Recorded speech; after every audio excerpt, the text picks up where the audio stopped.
how to find your Facebook business page address or URL.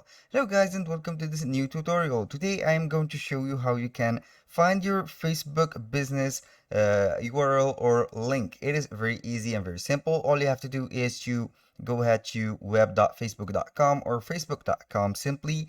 Then you are going to log into your account. Once you have logged in into your account, here we have the account. You can go ahead and scroll right here and click on this drop down menu, and you will see here the pages that you have. These are the business account that you have. When you click on one of these pages, it will take you directly to the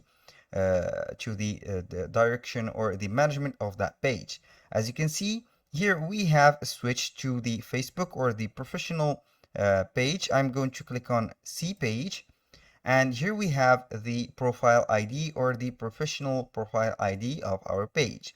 That was very simple. That was all for today's video. Thank you guys for watching. I hope to see you soon on the next one.